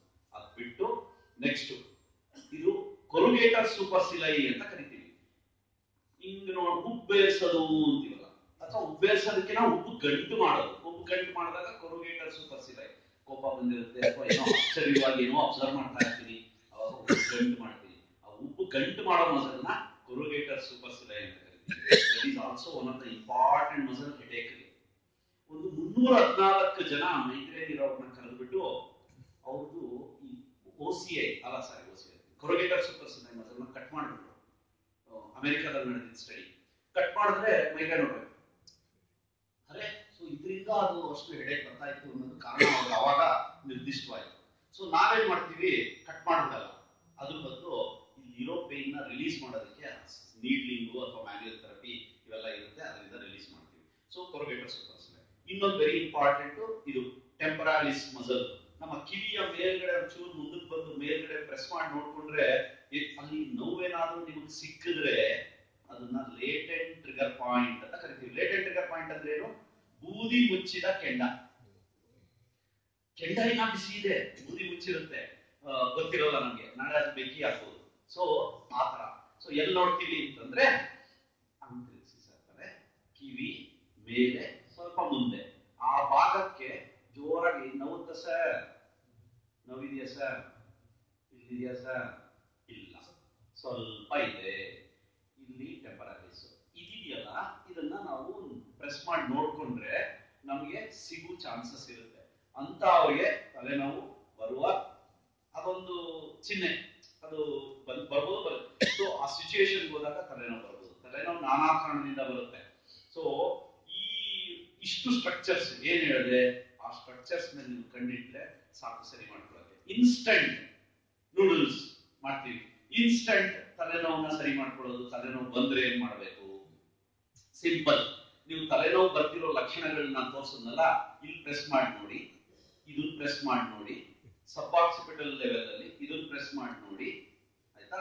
SCM ಅನ್ನು ಪ್ರೆಸ್ ಮಾಡಿ ನೋಡಿ, ಅಪ್ಪರ್ ಟ್ರಪೀಜಿಯಸ್ ಅನ್ನು ಪ್ರೆಸ್ ಮಾಡಿ ನೋಡಿ. ಇಷ್ಟು ಮಾಡಿ ನೋಡ್ಕೊಳ್ಳಿ. ತಲೆನೋವು ಇದ್ದಾಗ ನಿಮಗೆ ಆ ಪಾಯಿಂಟ್ ಸಿಕ್ಕಿದ್ರೆ, ಅಂದ್ರೆ ಅಲ್ಲಿ ಟ್ರಿಗರ್ ಪಾಯಿಂಟ್ ಇದೆ, ಅಲ್ಲಿ ನೋವಿದೆ ಅನ್ಸಿದ್ರೆ, ನೋವು ಅಂದ್ರೆ ಜಂಪ್ ಸೈನ್ ಅಂತೀವಿ. ಪ್ರೆಸ್ ಮಾಡಿದ ತಕ್ಷಣ ಅಂತೀವಿ, ಅದು ಜಂಪ್ ಮಾಡ್ತೀವಿ, ಅದು ಜಂಪ್ ಸೈನ್. ಸೊ ಆ ಪಾಯಿಂಟ್ ಇದ್ರೆ ಆ ಪಾಯಿಂಟ್ ಹೋಗಿ ಹೆಬ್ಬೆರಳು ಅಥವಾ ಮಿಡಲ್ ಫಿಂಗರ್ ಯಾವ್ದಾರ ಒಂದು ಪ್ರೆಸ್ ಮಾಡಿಬಿಟ್ಟು ಸರ್ಕ್ಯುಲರ್ ಮೂವ್ಮೆಂಟ್, ಕ್ಲಾಕ್ ವೈಸ್ ಅಥವಾ ಆಂಟಿ ಕ್ಲಾಕ್ ವೈಸ್ ಜೋರಾಗಿ ಪ್ರೆಸ್ ಮಾಡಿ 5 ಸೆಕೆಂಡ್ಸ್ ಇಟ್ಕೊಳ್ಳಿ. 5 ಸೆಕೆಂಡ್ಸ್ ಇಟ್ಕೊಂಡ ಮೇಲೆ ಕ್ಲಾಕ್ ವೈಸ್ ಅಥವಾ ಆಂಟಿ ಕ್ಲಾಕ್ ವೈಸ್ ಒಂದು 5 ಸಲ ಅದನ್ನ ರಿಲೀಸ್ ಮಾಡಿದ್ರೆ ಇಮಿಡಿಯೇಟ್ ಆಗಿ ಹೆಡೇಕ್ ಸ್ವಲ್ಪ ರಿಲೀಸ್ ಆಗುತ್ತೆ. ಆಮೇಲೆ ಅದು ಯಾಕೆ ಕಾರಣ ಏನು ಬಂದಿರೋದಕ್ಕೆ ಅನ್ನೋದನ್ನ ನಾವು ಸರಿ ಮಾಡ್ಬೋದು. ಬಟ್ ಅಟ್ ಲೀಸ್ಟ್ ನಿಮ್ಗೆ ಇನ್ಸ್ಟೆಂಟ್ ಆಗಿ ಅದನ್ನ ರಿಲೀಸ್ ಮಾಡ್ಕೋಬಹುದು. ಇದು ಹೆಡೇಕ್ ಸರಿ ಮಾಡ್ಕೊಳ್ಳೋದಕ್ಕೆ. ನಾವು TMJ ಕೂಡ ಟ್ರೀಟ್ ಮಾಡ್ತೀವಿ, ಟೆಂಪರೋ ಮ್ಯಾಂಡಿಬುಲರ್ ಜಾಯಿಂಟ್. ಎಷ್ಟೋ ಜನಕ್ಕೆ ಬೈಟಿಂಗ್ ಇಶ್ಯೂ ಇರುತ್ತೆ, ಇಲ್ಲಿ ನೋವ್ತಾ ಇರುತ್ತೆ ಕಿವಿಯ ಮುಂದ್ಗಡೆ, ಜಾ ಬೋನು, ಜಾ ಜಾಯಿಂಟ್. ಅಲ್ಲೊಂದು ಡಿಸ್ಕ್ ಇರುತ್ತೆ. ಸೊ ಇದೂ ಇಶ್ಯೂ ಕೊಡುತ್ತೆ. ಕೆಲವರು ಎಷ್ಟೊಂದು ಜನ ಡೆಂಟಿಸ್ಟ್ ಹತ್ರ ಅಥವಾ ENT ನ್ಯೂರೋ ಎಲ್ಲಿ ಹೋಗ್ಬೇಕನ್ನೋದು ಗೊತ್ತಿಲ್ಲ. ಸೊ ಇದು ಜಾಯಿಂಟ್ ಇಶ್ಯೂ ಬರೋ ಚಾನ್ಸಸ್ ಇರುತ್ತೆ. ಸೊ ಅದನ್ನ ಕೂಡ ವಿ ಟ್ರೀಟ್. ಇದು ತಲೆನೋವು ಒಟ್ಟಿಗೆ ಬರೋ ಚಾನ್ಸಸ್ ಇರುತ್ತೆ. ಸೊ ಕೆಲವರಿಗೆ ಟೆನಿಸ್ ಎಲ್ಬೋ ಕೇಳಿರ್ತೀರಾ, ಈ ಮೊಣಕೈ ನೋವು. ಕೊನೆಯದಾಗಿ ಅದ್ರ ಬಗ್ಗೆ ಒಂದು ಹೇಳ್ತೀನಿ. ಲೇಡೀಸ್ ಎಲ್ಲ ಎಸ್ಪೆಷಲಿ ಜೆಂಟ್ಸ್ ಏನ್ ಕೆಲಸ ಮಾಡಲ್ಲ ಅಂತಲ್ಲ, ನೀವು ಅವರು ಎಲ್ಲಾರು ಈ ತರ ಸ್ವಲ್ಪ ಎಕ್ಸ್ಟ್ರಾ ಕೆಲಸ ಮಾಡಿದಾಗ ಅಥವಾ ನೋವು ಬಂದಾಗ, ಹಬ್ಬ ಹರಿದಿನ ಬಂದಾಗ ಸ್ವಲ್ಪ ಏನಿಲ್ಲ, ಎರಡೂ ಕೈ ಅಥವಾ ಒಂದೇ ಕೈ ಒಂದ್ಸಲಕ್ಕೆ ಮುಷ್ಟಿ ಮುಂದಕ್ಕೆ ಬಗ್ಸೋದು, ಮೊಣಕೈ ಲಾಕ್ ಆಗಿರ್ಬೇಕು, ಆಚೆ ತಿರುಗಿಸ್ಬೇಕು, ಮೇಲೆ ಕೆತ್ತಬೇಕು. ಎಷ್ಟು ಗೊತ್ತಾಯ್ತು ಗೊತ್ತಿಲ್ಲ. ಇನ್ನೊಂದ್ಸಲ ಎಡಗೈಯಲ್ಲಿ ಮುಷ್ಟಿ ಮುಂದಕ್ಕೆ ಬಗ್ಸಿ, ಮೊಣಕೈ ಲಾಕ್ ಆಗಿದೆ ಅಂದ್ರೆ ಬೆಂಡಿಲ್ಲ, ಲಾಕ್ ಆಗಿದೆ, ಆಚೆ ತಿರುಗಿಸಿದೆ, ಮೇಲೆ ಕೆತ್ತದೆ. ನಿಮ್ಗೆಲ್ಲ ಫೀಲ್ ಆಗುತ್ತೆ, ಆ ಸ್ಟ್ರೆಚ್ ಆಗ್ತಾ ಇರೋದು. ಆ ಫೀಲ್ ಹಿಂದಕ್ಕೆ ಹೋಗ್ಬೇಕು, ಮುಂದಕ್ಕೆ ಹೋಗ್ಬೇಡಿ, ಹಿಂದ್ಗಡೆ ಹೋಗ್ಬೇಕು, ಮೇಲಕ್ಕೆ ಹೋಗ್ಬೇಕು. ಅವಾಗ ಸ್ಟ್ರೆಚ್ ಫೀಲಿಂಗ್ ಬರುತ್ತೆ. ಇದನ್ನ ಮಾಡ್ಬಿಟ್ಟು 5 ಸೆಕೆಂಡ್ಸ್ ಹಂಗೆ ಹೋಲ್ಡ್ ಮಾಡ್ಬೇಕು, ಆಯ್ತಾ? ಅವಾಗ ನೋವು ಹೋಗುತ್ತೆ. ಕೊನೆಯದಾಗಿ ಒಂದು ಇಂಪಾರ್ಟೆಂಟ್ ಟಿಪ್ಪಣಿ ಏನ್ ಹೇಳಲೇಬೇಕಾದ್ದು, ನೀವು ಯಾರಿಗೆ ಮನೆಯಲ್ಲಿ ಏಟ ಆದ್ರೆ, ನೋವಾದ್ರೆ, ಬಿದ್ರೆ, ಗಾಯ ಮಾಡ್ಕೊಂಡ್ರೆ, ಉಳುಕಿಸ್ಕೊಂಡ್ರೆ, ಅಲ್ಲಿ ಕೆಳಗೆ ಬಿದ್ದಿದ್ರು ಅಂದ್ರೆ ತಕ್ಷಣ ಎತ್ಬಿಟ್ಟೆ ಬರೀ ಎದ್ದೇಳಿ ಬೇಡ. ನಾವೆಲ್ಲ ಮಾಡೋದೇ, ಕೆಳಗೆ ಬಿದ್ರು ಅಂದ್ರೆ ತಕ್ಷಣ ಎತ್ಬಿಡ್ಬೇಕು, ಎತ್ಬಿಟ್ಟು ಚೇರ್ ಮೇಲೆ ಹಾಸಿಗೆ ಮೇಲೆ ಬೇಕಿಲ್ಲ. ಅಲ್ಲೇ ಇನ್ನೂ ಆರಾಮಾಗಿದ್ದಾರೆ. ನಾವ್ ಏನಾಗಿದೆ ಅಂತ ಗೊತ್ತಿಲ್ಲ, ಒಂದ್ 2 ನಿಮಿಷ ಬಿಟ್ಬಿಡ್ಬೇಕು. ಆತಂಕದಲ್ಲಿ ಇರ್ತಾರೆ ಅವ್ರು ಕೂಡ. 2 ನಿಮಿಷ ಬಿಟ್ಬಿಡ್ಬೇಕು, ಯಾವ ಜಾಯಿಂಟ್ಗೆ ಏನಾಗಿದೆ ತಿಳ್ಕೋಬೇಕು. ಸಪೋಸಿಂಗ್ ನಾವು ಇದು ಆಂಕಲ್ ಉಳುಕಿಸ್ಕೊಂಡೆ ಅಂತ ಇಟ್ಕೊಳ್ಳಿ, ಒಳಗಡೆ ಹೋಗ್ಬಿಡುತ್ತೆ. ಯೂಶಲಿ ಇನ್ವರ್ಷನ್ ಸ್ಟ್ರೈನ್ ಅಂತೀವಿ. ಯಾವ ಒಂದು ಜಾಯಿಂಟ್ ಗೇಟ್ ಬಿಟ್ಟು ಉಳುಕಿಸ್ಕೊಂಡ್ವಿ ತಕ್ಷಣ ಓಕೆ ಆಯಿಂಟ್ಮೆಂಟ್ ತಗೊಂಬನ್ನಿ, ಹಾಕಿ ಬಿಸಿನೀರು ಶಾಖ ಕೊಡಿ. ರಾಂಗ್. ಮೊದಲು 48 ಗಂಟೆ ಕಾಲ ಫಸ್ಟ್ ಏಡ್ ಐಸ್ ಪ್ಯಾಕ್. ಯಾಕೆ ಐಸ್ ಪ್ಯಾಕು? ಸಣ್ಣ ಕೆಪಿಲರೀಸ್ ಇರುತ್ತೆ, ಆ ಕೆಪಿಲರೀಸ್ ಸ್ವಲ್ಪ ಹರಿದಿರುತ್ತೆ, ರಕ್ತಸ್ರಾವ, ಮೈಕ್ರೋ ಹೆಮರೇಜ್ ಆಗಿರುತ್ತೆ. ಅದು ತಡೆಗಟ್ಟಬೇಕಂದ್ರೆ ಫಸ್ಟ್ ಐಸ್ ಪ್ಯಾಕ್ ಮಾಡಬೇಕು. ಫಸ್ಟ್ ಐಸ್ ಪ್ಯಾಕ್ ಮಾಡಿ ಪ್ರೊಟೆಕ್ಟ್ ಮಾಡಿ. ಎಲ್ಲರೂ ಏನ್ ಮಾಡ್ತೀವಿ, ನೋವು ಬಂತು ಅಂದ್ರೆ ಫಸ್ಟ್ ಥಿಂಗ್ ಏನು ಹೇಳ್ತೀವಿ, ಸರಿ ಮಾಡ್ಕೋತೀನಿ. ರಾಂಗ್. ನೀವು ಸರಿ ಮಾಡ್ಕೊಳಕ್ ಆಗಲ್ಲ. ಹಂಗೆ ಮಸಲ್ ಸ್ಪಾಸಮ್, ಪೇನ್ ಏನದು, ಪೇನ್ ಲಕ್ಷಣ ಏನ್ ಬರುತ್ತೆ, ನೋವು ಏನ್ ಹೇಳುತ್ತೆ, protection. Correct. It is warning, it is an alarm, it is saying ಏನೋ ತೊಂದರೆ ಇದೆ ಅಂತ. ನೀನ್ ಇದನ್ನ ಮೂವ್ ಮಾಡಬೇಡ, ಯಾಕಂದ್ರೆ ನೋವಿದೆ ಅಂತ ನೋವು ತೋರಿಸಿದ್ರೆ ನಾವು ಅದನ್ನ ಇನ್ನೂ ಏನೋ ಸರಿ ಮಾಡ್ಕೊತೀವಿ ಅಂದ್ರೆ ಇನ್ನೂ ಜಾಸ್ತಿ ಆಗುತ್ತೆ. ನಮ್ ಕ್ಲಿನಿಕ್ ಬರ್ಬೇಕಾಗುತ್ತೆ. ಸೊ ನೀವು ನನ್ನ ಹತ್ರ ಬರಬಾರ್ದು ಅನ್ನೋದ ಇದ್ರೆ ಉದ್ದೇಶ. ದಯವಿಟ್ಟು ಇದನ್ನ ನಾನು ಹೇಳಿದ್ದೆಲ್ಲ ಗಮನದಲ್ಲಿ ಇಟ್ಕೊಳ್ಳಿ. ಐಸ್ ಪ್ಯಾಕ್ ಕೊಡಿ, ಪ್ರೊಟೆಕ್ಷನ್ ಕೊಡಿ, ಅದನ್ನ ಮೂವ್ ಮಾಡಬೇಡಿ. ಬಿಸಿನೀರು ಶಾಖ ಮತ್ತೆ ಜೆಲ್ ಹಚ್ಚೋದೆಲ್ಲ ಏನಿದ್ರು 48 ಗಂಟೆ ಆದ್ಮೇಲೆ, 2 ಅಥವಾ 3 ದಿವಸ ಆದ್ಮೇಲೆ, ಅಲ್ಲಿ ತನಕ ಅಲ್ಲ. ಸಾಧಾರಣ ಎಲ್ಲ ಡೀಲ್ ಆಗುತ್ತೆ. 5 ದಿವಸದ ಮೇಲೂ ತೊಂದರೆ ಆಗ್ತಾ ಹಂಗೆ ಇದೆ ಅಂತಂದ್ರೆ ನಾವು ಹೆಲ್ಪ್ ಮಾಡ್ತೀವಿ. ಇದಿಷ್ಟು ಹೇಳಿದ್ರೆ ಸಾಕಾಗ್ಬೋದು ಅನ್ಸುತ್ತೆ. ಇನ್ನಿಲ್ಲ ಅಂದ್ರೆ ನಿದ್ದೆ ಬರುತ್ತೆ, ಸೊ ಇದಿಷ್ಟು ಹೇಳಿ ಎಲ್ಲಾರ್ಗು ಕೃತಜ್ಞತೆ ಹೇಳಿ, ಯಾರು ಆಕಳಿಸದೆ ಕೇಳಿರೋದಕ್ಕೆ ನನಗೆ ತುಂಬಾ ಸಂತೋಷ ಆಯ್ತು. ಧನ್ಯವಾದಗಳು. ಏನಾದ್ರು ಪ್ರಶ್ನೆಗಳಿದ್ರೆ ತಗೋತೀನಿ. Yes sir, madam first, ladies first. ಅಲ್ಲ ಎಲ್ಲ ಸ್ಟ್ರೆಚ್ ಆಗುತ್ತೆ, ಫೀಲಿಂಗ್ ಆಗುತ್ತೆ. ಸೊ ಅದು ನೋವಾಗುತ್ತೆ. ಸೊ ಅದು ಕ್ರಾಂಪ್ ಅಂತೀವಿ. ಕ್ರಾಂಪ್ ಬರೋದಕ್ಕೆ ತುಂಬಾ ಕಾರಣಗಳಿದೆ ಮ್ಯಾಮ್. ಕ್ಯಾಲ್ಸಿಯಂ ಇರ್ಬೋದು, ಡಿಹೈಡ್ರೇಷನ್ ಇರ್ಬೋದು, ಆಮೇಲೆ ಲ್ಯಾಕ್ ಆಫ್ ಎಲೆಕ್ಟ್ರೋಲೈಟ್ಸ್ ಇರ್ಬೋದು, ಮಿನರಲ್ಸ್ ಇರ್ಬೋದು, ಅಥವಾ ಲ್ಯಾಕ್ ಆಫ್ ಮಸಲ್ ಆಕ್ಟಿವಿಟಿಗಳು ಇರ್ಬೋದು. ಸ್ಟ್ರೆಂತ್ ಇಲ್ಲ, ಮಸಲ್ ಆಕ್ಟಿವಿಟಿ ಇಲ್ಲ ಅಂದ್ರೂ. ಬಟ್ ಕ್ರಾಂಪ್ಸ್ ಗೆ ನಾ ಏನ್ ಮಾಡ್ಬೇಕು ಅಂತ ಹಿಂಗೆ ಇದಾಗಿ ಹೇಳ್ಬಿಡಕ್ಕಾಗಲ್ಲ. ಯಾವ್ದ್ರಿಂದ ಬರ್ತಿದೆ ಅದನ್ನ ಕಂಡಿಡ್ಕೋಬೇಕಾಗತ್ತೆ. ಒಂದು. ಎರಡನೇದು ಇನ್ಸ್ಟೆಂಟ್ ಆಗಿ ಕಮ್ಮಿ ಆಗ್ಬೇಕು ಅಂದ್ರೆ ಅದನ್ನ ಸ್ಟ್ರೆಚ್ ಮಾಡ್ಬೋದು. ಅಂದ್ರೆ ಇವಾಗ ಕಾಫ್ ಮಸಲ್ ಎಸ್ಪೆಷಲಿ ಮೀನ್ಕಂಡ ಬರುತ್ತಲ್ಲ, ಮೀನ್ಕಂಡನ ಹಿಂಗೆ ಎಳೆದಿಟ್ಕೋಬೇಕು. ಹಾ, ಸೊ ನೀವು ಒಂದು ಟವಲ್ ಬೆಡ್ಶೀಟ್ ಅಲ್ಲ ಹಿಂಗೆ ಎಳೆದಿಟ್ಕೊಂಡು ಹಂಗೆ ಹಿಡಿಬೇಕು, ಪಂಪ್ ಮಾಡಬಾರ್ದು. ಹಿಡಿದು 5 ಸೆಕೆಂಡ್ಸ್ ಹಂಗೆ ಇಟ್ಕೊಂಡ್ರೆ ನಿಧಾನ ರಿಲ್ಯಾಕ್ಸ್ ಆಗುತ್ತೆ. ಬಟ್ ಯಾಕೆ ಆ ತರ ಬರ್ತಿದೆ ಅನ್ನೋದನ್ನ ಕಂಡಿಡ್ಕೊಂಡು ಸರಿ ಮಾಡ್ಕೊಳ್ಳೋದು ಒಳ್ಳೇದು. ಸರ್ ನೀವು ಕೇಳಿ. ಹಾ, ಸೂಪರ್, ವೆರಿ ಗುಡ್ ಕ್ವಶನ್. ಹಾ, sleeping question, lovely sir, very good question. ಇದನ್ನು ಈ ತರ ಎಷ್ಟೊಂದಿದೆ ಹೇಳೋದು. ನೀವು ಹೇಳಿದ್ರಿ ಅಂತ ಜ್ಞಾಪಿಸ್ತೀನಿ. ನಮ್ ಸರ್ ಹೊರಟೋದ್ರು, ಇಲ್ಲಿ ಪರವಾಗಿಲ್ಲ, ಸರಿ ಇಲ್ಲ ಪರವಾಗಿಲ್ಲ, ನಾನು ಡೆಮೋ ಮಾಡ್ತೀನಿ. ಹಾ ಸರಿ. ಹೌದು, ಅದ್ರ ಯೋಚನೆ ಇಂಪಾರ್ಟೆಂಟ್. ಈಗ ಈಗ ಮಲ್ಕೊಳ್ಬೇಕಾದ್ರೆ ಪಿಲ್ಲೋ ಎಷ್ಟಿರ್ಬೇಕು, ಎಷ್ಟು ದಪ್ಪ ಇರ್ಬೇಕು, ಸಾಫ್ಟ್ ಇರ್ಬೇಕು, ಹಾರ್ಡ್ ಇರ್ಬೇಕು, 2 ರಿಂದ 3 ಇಂಚ್ ದಿಂಬು ಸೂಕ್ತ. 2 ರಿಂದ 3 ಇಂಚ್ ದಿಂಬು. ಸಾಫ್ಟ್ ಒಳ್ಳೇದಲ್ಲ, ಹಾರ್ಡ್ನು ಒಳ್ಳೇದಲ್ಲ, ಫರ್ಮ್ ಆಗಿರ್ಬೇಕು, ಮೀಡಿಯಂ ಆಗಿರ್ಬೇಕು. ಒಂದು. ಎರಡನೇದು ಮುಖ್ಯವಾದ ವಿಚಾರ, ಕೈ ತಲೆ ಕೆಳಗಡೆ ಇಟ್ಕೋಬಾರ್ದು. ಕೈ ಆಗ್ಲಿ ಮೊಣಕೈ ಆಗ್ಲಿ ಇಟ್ಕೊಂಡ್ ಮಲ್ಗೋ ಅಭ್ಯಾಸ ಇರುತ್ತೆ, ಅದರಿಂದ ಕತ್ತು ಭುಜ ನೋವುಗಳು ಜಾಸ್ತಿ ಆಗುತ್ತೆ. ದಯವಿಟ್ಟು ಕೈ ಇಟ್ಕೊಂಡ್ ಮಲ್ಗೋದನ್ನ ಅಭ್ಯಾಸ ಮಾಡ್ಕೋಬಾರ್ದು. ಒಂದು. ಎರಡನೇದು, ಮಲ್ಕೊಂಡಾಗ ಭುಜದ ಮೇಲೆ, ಇದು ಹಾಸಿಗೆ ಅನ್ಕೊಡಿ, ನಾ ಮಲ್ಗಿದ್ದೀನಿ, ಭುಜದ ಮೇಲೆ ಡೈರೆಕ್ಟ್ ಆಗಿ ಮಲಗಬೇಡಿ. ಭುಜನ ತೆಗೆದ್ಬಿಟ್ಟು ಹಿಂಗೂ ಮಲಗ್ಬೋದು, ಅಥವಾ ಭುಜದ ಹಿಂದ್ಗಡೆನು ಹಿಂಗೂ ಮಲಗ್ಬೋದು, ಇಲ್ಲ ನೇರ ಮಲ್ಕೋಬಹುದು. ಇದು ಬೆಟರು. ಭುಜದ ಡೈರೆಕ್ಟ್ ಆಗಿ ಮಲಗೋದು ಒಳ್ಳೇದಲ್ಲ. ಭುಜದ ಮೇಲೆ ಡೈರೆಕ್ಟ್ ಮಲಗಲೇಬೇಕು ಅನ್ನೋರು ಆ ದಿಂಬುದು ಪಾರ್ಟಿಷನ್ ಮಾಡ್ಬೇಕು. ಆ ದಿಂಬನ 3 ಭಾಗ ಮಾಡ್ಬಿಟ್ಟು, ಆಚೆ ಭಾಗ 1/3, ಆಚೆ 1/3, ಕೆಳಗಡೆ 1 ಇಂಚ್ ಬೆಡ್ಶೀಟ್ ಇಟ್ಬಿಟ್ರೆ ಅದು 4 ಇಂಚ್ ಆಗಿರುತ್ತೆ. ಮಧ್ಯದಲ್ಲಿ 3 ಇಂಚ್ ಇರುತ್ತೆ. ಸೀದಾ ಮಲಗಿದಾಗ 3 ಇಂಚು, ಸೈಡ್ ಹೋದಾಗ 4 ಇಂಚ್ ಆಗುತ್ತೆ. ಭುಜದ ಮೇಲೆ ಮಲಗ್ಬೋದಾಗ ಭುಜದ ಮೇಲೆ ಅವಾಯ್ಡ್ ಮಾಡ್ಬೇಕು ಆದಷ್ಟು. ಇದು ಮಲ್ಕೊಳ್ಳುವಂತ ವಿಚಾರ. ನೆಕ್ಸ್ಟ್ ಏನಾದ್ರು ಇದೆಯಾ? ಎಕ್ಸೆಪ್ಷನ್ ಆಯ್ತು.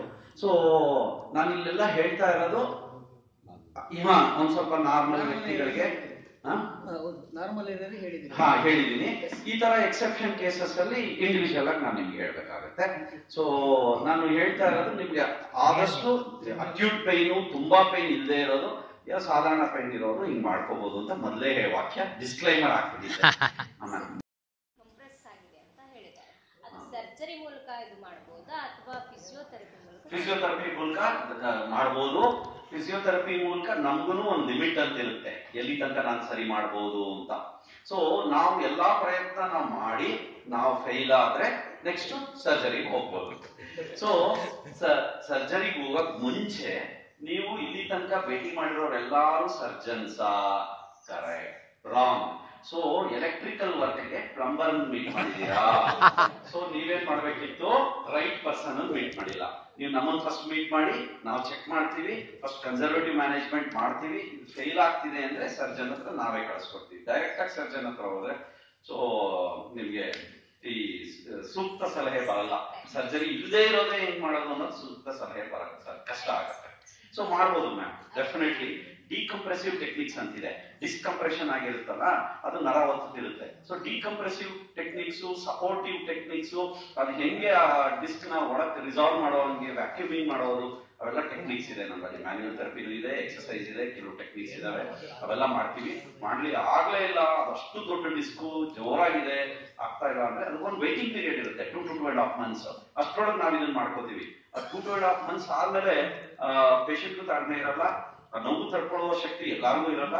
ಸೊ ಆವಾಗ ನಾವು ಅದನ್ನ ಪ್ಲಾನ್ ಮಾಡ್ಬೋದು. ಒಂದು. ಎರಡನೇದು, ಈಗ ನನಗೆ ಸೊಂಟ ನೋವಿಲ್ಲ, ನಾನೊಂದು MRI ಮಾಡಿದೆ ಅಂತ ತಿಳ್ಕೊಳ್ಳಿ, ಒಂದು ಡಿಸ್ಕ್ ಹಚ್ಚಿರುತ್ತೆ ಅಂದ್ರೆ ಸಿಂಪ್ಟಮ್ಯಾಟಿಕ್ ಡಿಸ್ಕ್ಸ್ ಅಂತ ಎಲ್ಲಾರ್ಗೂ ಇರುತ್ತೆ. ಆ ಎಲ್ಲಾ ಡಿಸ್ಕ್ನು ತೊಂದರೆ ಕೊಡ್ತಿದೆ ಅಂತ ಅಲ್ಲ. ಸೊ ಅವ್ರಿಗೆ ನೋವು ಬರ್ತಿದೆ ಅಂದ್ರೆ ಡಿಸ್ಕ್ ಇಂದಾನೇ ಬರ್ತಿದ್ಯಾ ಅನ್ನೋದನ್ನ ನಾವು ಕಂಡುಹಿಡಿಬೇಕು. ಅದನ್ನ ಆಸೆ. ಬರೀ MRI ನೋಡ್ಬಿಟ್ರೆ ರಾಂಗ್, ಬಯಾಸ್ ಹಾಕ್ಬಿಡ್ತೀವಿ. MRI ಡಿಸ್ಕ್ ಇದೆವೋ ಅದರಿಂದಾನೇ ಬರ್ತಿದೆ, ರಾಂಗ್. ಪೇಷಂಟ್ ಫಸ್ಟ್ ನೋಡ್ಬೇಕು. ನಾನು ಅದಕ್ಕೆ ಪೇಷಂಟ್ ಬಂದ್ರೆ MRI ಮುಟ್ಟೋದೇ ಇಲ್ಲ. ಫಸ್ಟ್ ಪೇಷಂಟ್ ನೋಡಿ, ಆಮೇಲೆ MRI ಕಾಣೋದು ನಾನು ಅಲ್ಲಿ ಕಂಡಿದ್ದು ಸೇಮಾ, ಆವಾಗ ಕೊರಿಲೇಟ್ ಮಾಡಿದಾಗ ಆಗ ಕರೆಕ್ಟ್ ಅನ್ಬೋದು. ಇಲ್ಲ ಅಂದ್ರೆ MRI ಒಂದೇ ನೋಡ್ಕೊಂಡು ಡಿಸ್ಕ್ ಇದೆ ಅಂದ ತಕ್ಷಣ ಡಿಸ್ಕ್ಗೆ ತೊಂದರೆ ಕೊಡ್ಬೇಕಂತಿಲ್ಲ. ಪೈರಿಫಾರ್ಮಿಸ್ ಪ್ರಾಬ್ಲಮ್ ಬರ್ಬೋದು, IT ಬ್ಯಾಂಡ್ ಬರ್ಬೋದು, ಸೇಕ್ರೋಲಿಯರ್ ಜಾಯಿಂಟ್ ಪ್ರಾಬ್ಲಮ್ ಬರ್ಬೋದು, ಸ್ಪೈನ್ ಹತ್ರನೇ ಫೆಸೆಟ್ ಜಾಯಿಂಟ್ಸ್ ಅಂತ ಇರುತ್ತೆ, ಅಪೋಫೈಸಿಯಲ್ ಜಾಯಿಂಟ್ಸ್, ಅದರಿಂದ ಬರ್ಬೋದು. ಸೊ 108 ಕಾರಣ ಇದೆ. ಫಸ್ಟ್ ಅದು ತಿಳ್ಕೊಳ್ಳೋಣ, ಆಮೇಲೆ ಸರ್ಜರಿ ಬೇಕಾಗುತ್ತೆ. ಅದೇ ಮ್ಯಾಮ್, ಕೆಲಸ ಮಾಡುವಾಗ ಮೂವ್ಮೆಂಟ್ ಇರುತ್ತೆ, ಅದಕ್ಕೆ ಬೇಕಾಗಿರೋದು ಮೂವ್ಮೆಂಟ್, ರೆಸ್ಟ್ ಅಲ್ಲ. ಸಾಲದು. ಅದ್ರಲ್ಲಿ ಹೇಳ್ತೀನಿ, ಕೇಳಿಸ್ಕೊಳ್ಳಿ. ನೀವು ಮಾಡ್ತಿರೋ ಕೆಲಸ ಎಲ್ಲ ಇಲ್ಲಲ್ಲ, ಇಲ್ಲಿ ಭುಜದ ಕೆಳಗಡೆ ಮಾಡ್ತಿರೋ ಕೆಲಸ. ಸೊ ಭುಜದ ಕೆಳಗಡೆ ಕೆಲಸ ಮಾಡೋದಕ್ಕೆ ನೋವು ಬರಲ್ಲ. ನೀವು ಅಲ್ಲಿಗೆ ಹೋದಾಗ, ಇಲ್ಲಿಗೆ ಹೋದಾಗ, ಈ ಎಕ್ಸ್ಟ್ರೀಮ್ ಹೋದಾಗ ಬರುತ್ತೆ. ಅಂದ್ರೆ ಆ ರೇಂಜ್, ಆ ಮೂವ್ಮೆಂಟ್ ಬೇಕು, ರಿಲೀಸ್ ಮಾಡಬೇಕು. ಆ ರೇಂಜ್ ಹೋಗೋ ತನಕ ನಾವು ಹೋಗಲ್ಲ. Very important. ಎಕ್ಸರ್ಸೈಸ್ ಅಂತಾನೆ ಅಲ್ಲ, ಬರೀ ಈಗ ಎಕ್ಸರ್ಸೈಸ್ ಮಾಡಿದ್ರೆ ರಿಲೀಸ್ ಆಯ್ತಾ? ನಮ್ಮಲ್ಲಿ ಟೆಕ್ನಿಕ್ಸ್ ಇರುತ್ತೆ. ಸರ್ ಹೇಳಿದ್ರು, ನಮ್ಮ ಮಲಿಗನ್ ಪ್ರಾಕ್ಟೀಸ್ ನಲ್ಲಿ ಪ್ರವೀಣ. ಸೊ ಅದರಲ್ಲಿ ಕೆಲವು ಟೆಕ್ನಿಕ್ಸ್ ವಿತೌಟ್ ಪೈನ್ ಆ ಜಾಯಿಂಟ್ ನ ಹೆಂಗ್ ಗ್ಲೈಡ್ ಮಾಡಿ ರಿಲೀಸ್ ಮಾಡಬಹುದು ಅಂತ. ನೀವು ಎಕ್ಸರ್ಸೈಸ್ ಮಾಡಕ್ ಟ್ರೈ ಮಾಡ್ತೀರಿ, ನೋವಾಗುತ್ತೆ, ಇವು ಬೇಡಪ್ಪ ಅನ್ಸುತ್ತೆ. ನೆಕ್ಸ್ಟ್ ಟೈಮ್ ಇನ್ನೂ ಜಾಸ್ತಿ ಆಗಿರುತ್ತೆ. ಸೊ ನಾವು ಅದು ರಿಲೀಸಸ್ ಇರುತ್ತೆ. ಲಾಸ್ಟ್ ಇಯರ್ ಬಂದಿತ್ತು ಸರ್, ಒನ್ ಫೈನ್ ಡೇ ಹೋಗಲ್ಲ, ಅದು ಜಾಯಿಂಟ್ ರಿಲೀಸ್ ಆದಾಗ ಆ ಸ್ಪಾಸಮ್ ಕಮ್ಮಿ ಆದಾಗ ಹೋಗುತ್ತೆ. ಸೊ ಅಥವಾ ನಿಮ್ಗೆ ಹೋಗಿದೆ ಅನ್ಸುತ್ತೆ, ನಾವು ಅದನ್ನ ತಗೊಂಡೋದ್ರೆ ಅಲ್ಲಿಗೆ ಗೊತ್ತಾಗುತ್ತದು, ಅದು ಬೂದಿ ಮುಚ್ಚಿದ ಕೆಂಡ. ಸರಿ, ಹೋಗಿದ್ರೆ ತುಂಬಾ ಸಂತೋಷ. ತಪ್ಪಲ್ಲ ಅದು. ಇಲ್ಲಿ ನೋವಿದೆ ಅಂದ್ರೆ ನಮ್ಮ ಬಾಡಿ ಲ್ಯಾಟರಲ್ ಶಿಫ್ಟ್ ಆಗುತ್ತೆ, ಅಂದ್ರೆ ಇಲ್ಲಿ ಡಿಕಂಪ್ರೆಸ್. ನೀವು ರೂಢಿ ಮಾಡ್ಕೊಳಲ್ಲ ಮ್ಯಾಮ್, ಅದು ನೋವು ನಂಗೆ ಹೊರಟೋಗುತ್ತದು ಸಬ್ ಕಾನ್ಶಿಯಸ್ಲಿ.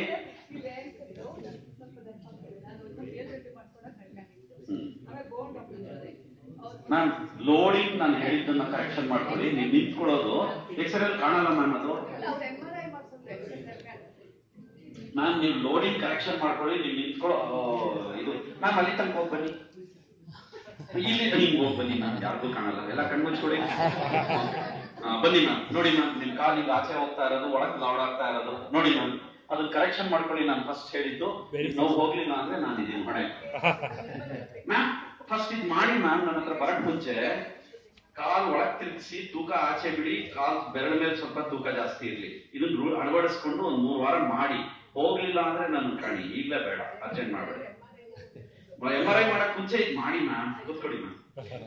ನೆಕ್ಸ್ಟ್ ನಾನು ಆ ಸೈಡ್ ಬರಲೇ ಇಲ್ಲ ಪಾಪ, ಈ ಸೈಡ್ ಅವ್ರು ತುಂಬಾ ಸ್ಟ್ರಾಂಗ್ ಇದಾರೆ, ಬಿಡ್ತಾ ಇಲ್ಲ ನನ್ಗೆ.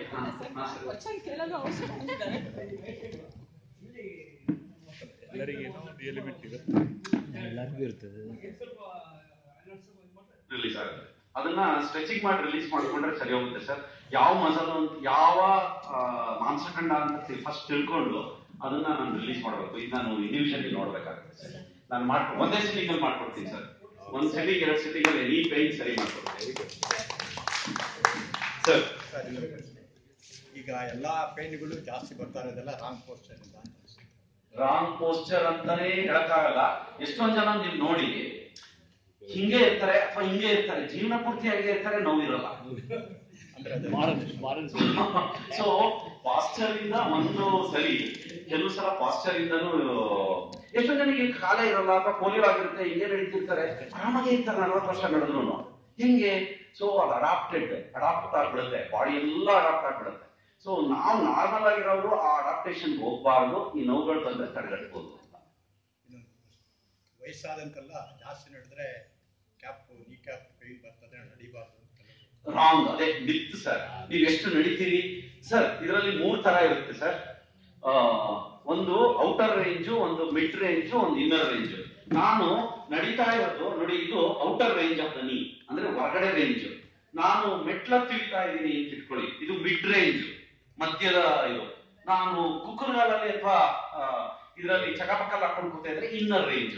3 ಆರೋಗ್ಯ ಬೇರೆ ಬೇರೆ.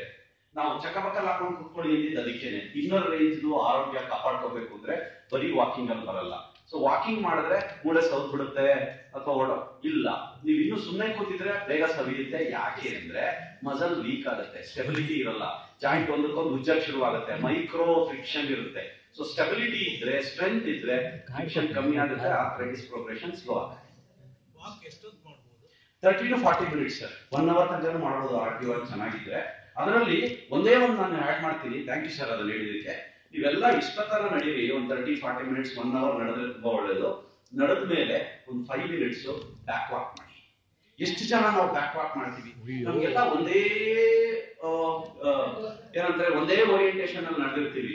ಆಪೋಸಿಟ್ ಮಸಲ್ ವರ್ಕ್ ಆಗ್ಬೇಕು ಅಂದ್ರೆ we have to do back walking. ಎಷ್ಟು ಜನ ಬ್ಯಾಕ್ ವಾಕ್ ಮಾಡ್ತೀವಿ, ಬ್ಯಾಕ್ ರನ್ನಿಂಗ್ ಮಾಡ್ತೀವಿ? ಅಂದ್ರೆ ನಾನು ಇವಾಗ ಹೇಳಿದೆ ಎಲ್ಲಾರು ಓಡ್ಬಿಟ್ಟು ಬಿದ್ದು ಮಾಡ್ಕೋಬೇಡಿ. Safety first. ಮನೆ ಒಳಗಡೆನೆ ಗೊತ್ತಿರುವಂತ ಜಾಗ, ಕಾರಿಡಾರ್ ನೋಡ್ಕೊಂಡು ಹಿಂದಿದ್ದಕ್ಕೆ ಒಂದು 50 ಹೆಜ್ಜೆ ಅಥವಾ 5 ಮಿನಿಟ್ಸ್ ಬ್ಯಾಕ್ ವಾಕ್ ಮಾಡಿದ್ರೆ ತುಂಬಾ ಒಳ್ಳೇದು, ಎಲ್ಲಾರ್ಗೂ ಒಳ್ಳೇದು. ವಾಕಿಂಗ್ ಅಲ್ಲಿ ಬ್ಯಾಕ್ ವಾಕ್ ನ ಅಳವಡಿಸ್ಕೊಳ್ಳಿ. ಏನಿಲ್ಲ sir, any chair is good. Plastic chairs are better actually. ಹಂಗ್ ನೋಡಿದ್ರೆ ಸ್ಯಾಗ್ ಆಗಲ್ಲ. ಸೋಫಾ ಸ್ಯಾಗ್ ಆಗುತ್ತಲ್ಲ ಸರ್, ಸ್ಯಾಗ್ ಆದಾಗ ಜಾಯಿಂಟ್ ನ ಒಳಗ್ ಕುದುರುತ್ತೆ.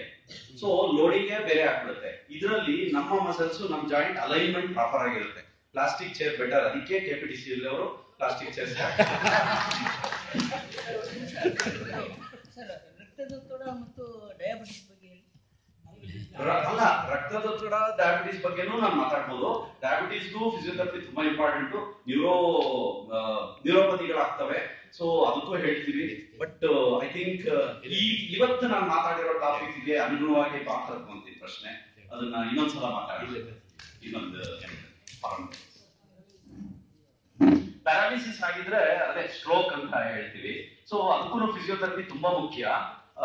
ಇದರಲ್ಲಿ ಏನಾಗಿರುತ್ತೆ ಮೈನ್ ಆಗಿ ಅಂದ್ರೆ ಬ್ರೈನ್ ವಾಲಂಟ್ರಿ ಕಂಟ್ರೋಲ್ ಕಳ್ಕೊಂಡ್ಬಿಟ್ಟಿರುತ್ತೆ.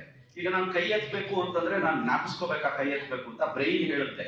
ಇದು ಕೈ ಮಾಡುತ್ತಾ ಬ್ರೈನ್ ಮಾಡುತ್ತಾ? ಬ್ರೈನ್ ಮಾಡುತ್ತೆ. ಬ್ರೈನ್ ಹೇಳುತ್ತೆ ಕೈಗೆ ಎತ್ತು ಮೇಲೆ ಅಂತ, ಅವಾಗ ಕೈ ಮೇಲೆ ಹೋಗುತ್ತೆ, ಅಂದ್ರೆ ಮಸಲ್ಗೆ ಕರೆಂಟ್ ಕಳಿಸುತ್ತೆ. ಸೊ ಆ ಬ್ರೈನ್ ಆ ಕ್ಷಮತೆ ಕಳ್ಕೊಂಡ್ಬಿಡುತ್ತೆ. ಆ ಬ್ರೈನ್ ಡ್ಯಾಮೇಜ್ ಆದಾಗ ಆ ಬ್ರೈನ್ಗೆ ಇದು ವಾಲಂಟ್ರಿ ಕಂಟ್ರೋಲ್ ಅಂದ್ರೆ ಅದು ಬ್ರೈನ್ ಹೇಳೋ ಸ್ಥಿತಿ ಕಳ್ಕೊಂಡ್ಬಿಟ್ಟಿರುತ್ತೆ, ಅದಕ್ಕೆ ಕೈ ಹೋಗಲ್ಲ. ಅವಾಗ ಏನಾಗುತ್ತೆ, ಅದ್ರ ಸುತ್ತಲೂ ಇರುವಂತ ಬ್ರೈನ್ ಈ ಮೂವ್ಮೆಂಟ್ ನ ಕಲ್ತ್ಕೊಳ್ಳುತ್ತೆ. ಅದಕ್ಕೊಂದು ಕೆಪಾಸಿಟಿ ಇದೆ. ಈಗ ಒಂದು 10 ಜನ ಒಂದು ಡಿಪಾರ್ಟ್ಮೆಂಟ್ ಅಲ್ಲಿ ಕೆಲಸ ಮಾಡ್ತಿರ್ತಾರೆ, 5 ಜನ ನಾಳೆಯಿಂದ ಬರಲ್ಲ. ಇನ್ನು 5 ಜನ ಆ 5 ಜನದ ಕೆಲಸನೂ ಮಾಡ್ಬೇಕು, ಅದು ಬ್ರೈನ್ ಮಾಡೋ ಕೆಲಸ. ಸೊ ಈ 5 ಜನ 10 ಜನ ಆ 5 ಜನದ ಕೆಲಸ ಮಾಡುವಾಗ ಅವ್ರ ಕ್ಷಮತೆ ಕಮ್ಮಿ ಆಗುತ್ತೆ ತಾನೆ, ಅಂದ್ರೆ ಎಫಿಷಿಯನ್ಸಿ ಕಮ್ಮಿ ಆಗೇ ಆಗುತ್ತೆ, ಬಟ್ ಕೆಲಸ ಆಗುತ್ತೆ. ಸೊ ನಾವು ಈ ಸ್ಟ್ರೋಕ್ ನಲ್ಲಿ ಹಂಗೆ ಮಾಡೋದು, ಒಂದು ಕಾಂಪನ್ಸೇಟರಿ ಮೂವ್ಮೆಂಟ್ಸ್ ಹೇಳ್ಕೊಟ್ಟು ಬ್ರೈನ್ಗೆ ರೀಟ್ರೈನ್ ಮಾಡಿ ಫಿಸಿಯೋಥೆರಪಿನಲ್ಲಿ we try to get maximum functional ability ಅಂತ ಕರಿತೀವಿ. ಹೆಚ್ಚಿನ ಒಂದು ಫಂಕ್ಷನಲ್ ಅಬಿಲಿಟಿ ತಗೊಳ್ಳೋದಕ್ಕೆ ಟ್ರೈ ಮಾಡ್ತೀವಿ.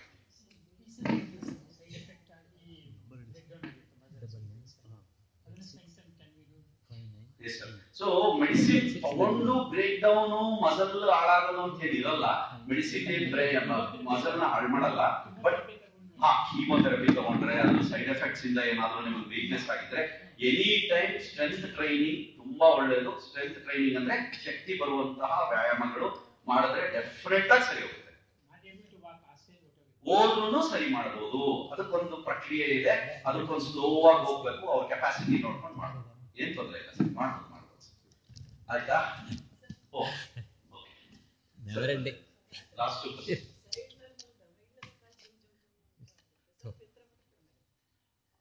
ಅದು ಅಂದ್ರೆ ಒಂದು ನರ ಕಾಂಪ್ರಮೈಸ್ ಆಗ್ತಿರುತ್ತೆ, ಇಲ್ಲ ಫೇಶಿಯಾ ಇನ್ವಾಲ್ವ್ಮೆಂಟ್ ಇರುತ್ತೆ.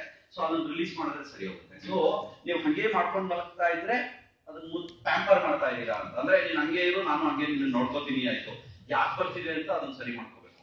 ಇಲ್ಲ ಅಂದ್ರೆ ಅದೊಂದು ಲಕ್ಷಣ, ಏನೋ ತೊಂದರೆ ಇದೆ ಏನೋ ಲಕ್ಷಣ ತಾನೇ ಅದು. ಸೊ ಅದನ್ನ ಗೊತ್ತಿದ್ದು ನಾವು ಅದನ್ನ ಹಂಗೆ ಅಡ್ಜಸ್ಟ್ ಮಾಡ್ಕೊಂಡು ಮಾಡಬಾರ್ದು. ಅದಕ್ಕೊಂದು ಮಿತಿ ಇರುತ್ತೆ. 1 ವಾರ 2 ವಾರ ಮಾಡಿದ್ವಿ, ಇನ್ನೂ ಹಂಗೆ ಇದೆ ಅಂದ್ರೆ ಕ್ರಾನಿಕ್, ಅಕ್ಯೂಟ್, ಸಬ್ ಅಕ್ಯೂಟ್, ಕ್ರಾನಿಕ್ ಅಂತ. ಅಕ್ಯೂಟ್ ಅಂದ್ರೆ ಈಗ ಆಗಿರೋ ಇಂಜುರಿ, ಸಬ್ ಅಕ್ಯೂಟ್ ಅಂದ್ರೆ 15 ದಿವಸದ ಮೇಲೆ, ಇನ್ನ 3 ತಿಂಗಳ ಮೇಲೆ ಕ್ರಾನಿಕ್ ಅಂತೀವಿ. ಸೊ 3 ತಿಂಗಳು ಮೇಲೂ ತೊಂದರೆ ಇದೆ ಅಂತಂದ್ರೆ ಅದು ಕ್ರಾನಿಕ್ ಆಗ್ಬಿಟ್ಟಿರುತ್ತೆ ನಾವು. ಸೊ ಅವಾಗ ನೀವು ನಮ್ಗೆ ತೋರಿಸಲೇಬೇಕಾಗುತ್ತೆ. ನಾನು ನಾಗರಬಾವಿನಲ್ಲಿ ಒಂದು ಹಾಸ್ಪಿಟಲ್ ಅಲ್ಲಿ ಇದ್ದೀನಿ, ಮಲ್ಲೇಶ್ವರ ಮಣಿಪಾಲ್ ಹಾಸ್ಪಿಟಲ್ ಅಲ್ಲಿ ಇದ್ದೀನಿ, ವಿಜಯನಗರ ಗಾಯತ್ರಿ ಹಾಸ್ಪಿಟಲ್ ಅಲ್ಲಿ ಇದ್ದೀನಿ. ಅಲ್ಲ, ನನ್ನ ನಂಬರ್